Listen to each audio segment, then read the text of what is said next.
Здраво! Добре дојде на моето прво YouTube видео.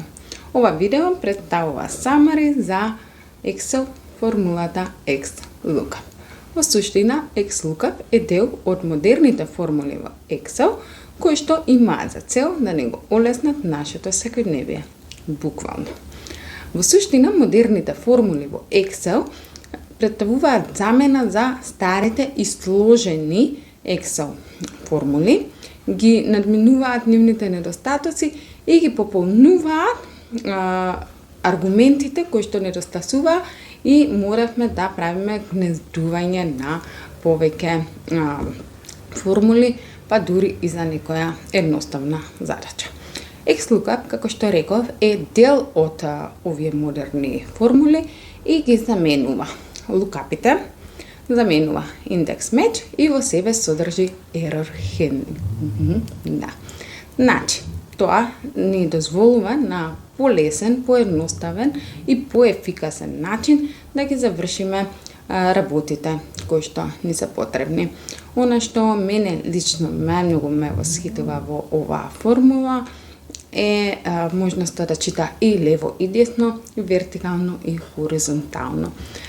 Така да, денес, како што напоменав во ова видео, ќе видиме како на почитлив, поедноставен и поефикасен начин да ги извршиме lookup функциите во Excel. Првата задача со која што ќе објасниме употребата на оваа формула бара од нас да ги добиеме имейл адресите на клиентите кои што сакаме да ги поканиме на одреден настан.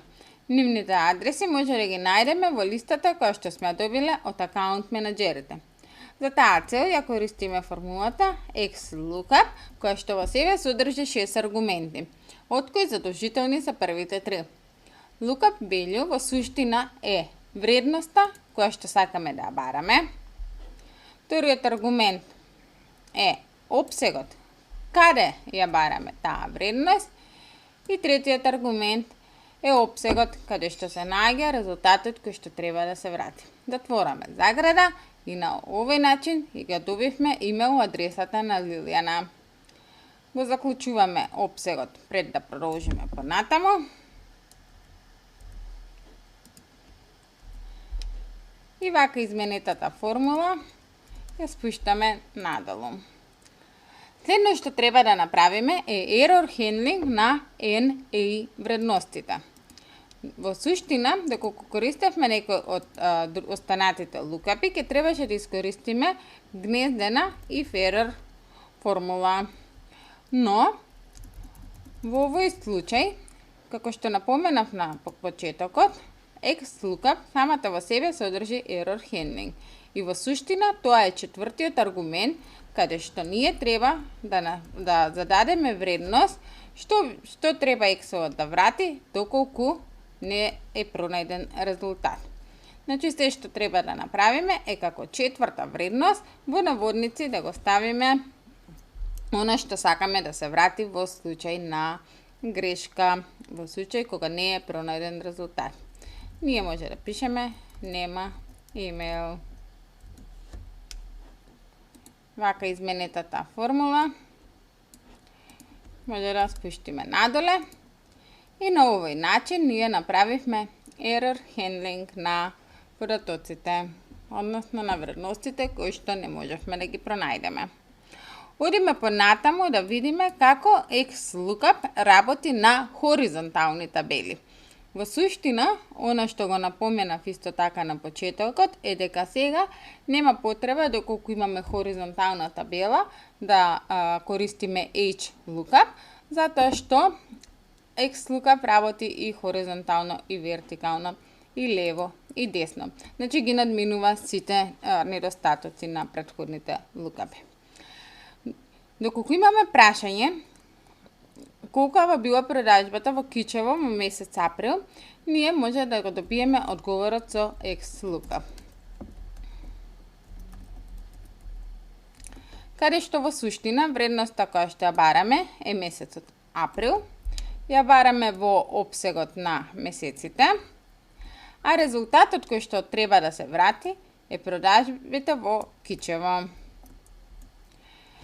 На овој начин добивме дека во Кичево во месец април сме имале продажба од 8.677 денари. Но нешто исто така може да го направиме со XLOOKUP е да направиме враќање на резултат во зависност од две варијабли, односно да го гледа резултатот дводимензионално. Па така, ги оставаме првите два аргументи, односно, кажуваме дека треба да гледа во вредноста во B3, да бара таа вредност во B3, да ја бара во опсегот кај што ни се месеците. Понатаму, креираме уште еден XLOOKUP, каде што велиме дека треба да гледа вредноста во A3, во случајов Кичево, да бара во опсегот каде што се регионите и да го врати резултатот продажба по месец и по регион. Затоа селектираме целата табела, затвораме две загради затоа што имаме две формули и на овој начин да провериме што сме направиле. Скопје, април 9939. Може да видиме Скопје, јуни. На овој начин ние во суштина креиравме гнездена формула со чија помош гледаме дводимензионално во табелата и може да генерираме динамична промена на резултатите. Исто така, доколку се смени податокот во табелата, сме го смениле во Битола во февруари, ќе ни се смени во суштина и во приказот кој што ни го дава резултатот од гнездената XLOOKUP формула. Така да не заборавајте дека во случај кога ви треба дводимензионално гледање во некоја табела, секогаш може да искористите гнезден лукап. А следно што сакам да ви покажам е да видиме како XLOOKUP ни дозволува да користиме џокери. Во суштина, ние со XLOOKUP користиме џокери во оној случај кога имаме нецелосни податоци од вредноста која што треба да ја бараме. Ќе започнеме со полесниот случај, односно со употреба на џокер кога имаме недостаток на еден карактер. Во суштина, тука имаме податок од вредноста која што треба да ја бараме, каде што не достига последната буква и не знаеме дали е К или Ч. За таа цел користиме XLOOKUP повторно. Првиот аргумент, вредноста која што ја бараме, опсегот каде бараме и опсегот каде што се наоѓа нашиот резултат. Одиме понатаму. Четвртиот аргумент го оставаме празен. И петиот аргумент е аргументот match mode, кој што ни кажува по кој критериум он да направи мечирање. Ние во овој случај го користиме аргументот 2, односно wild card. И му кажуваме дека треба да направи меч и онаму каде што имаме некој карактер кој што нели можеби во другата листа го нема. Прашалник, звезда и слично. На овој начин го добивме меот на гена. Оно што исто така многу редовно се случува е потребата да споиме податоци или да споредиме податоци каде што во суштина ни се разликуваат листите. Во овој случај имаме презимиња кои што треба да ги споиме со листата каде што имаме и име и презиме за да добиеме мейл. Не мора да правиме ништо комплицирано, значи повторно може да го искористиме XLOOKUP и неговиот џокер. Каде што вредноста која што бараме, ние во случајот во B4, без оглед што е делумна, го селектираме опсегот каде бараме, опсегот каде е резултатот.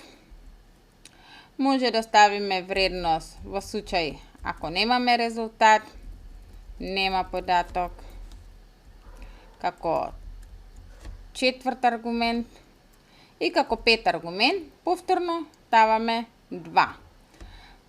Односно, викаме дека пак ќе користиме джокер. Но, тука пред да продолжиме, треба да се вратиме на првиот аргумент.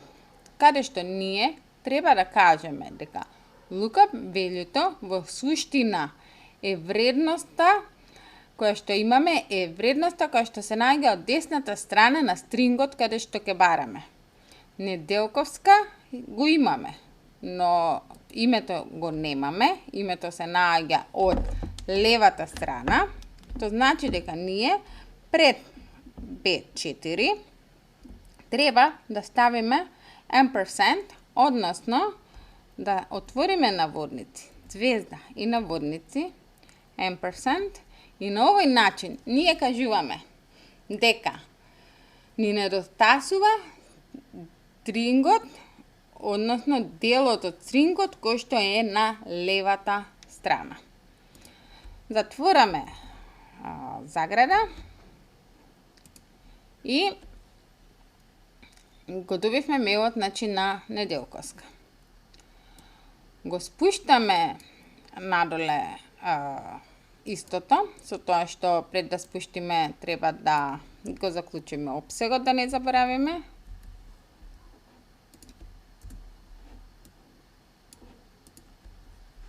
И гледаме дека за двајца клиенти не ни врати мејл за Дејан и за Ристевски.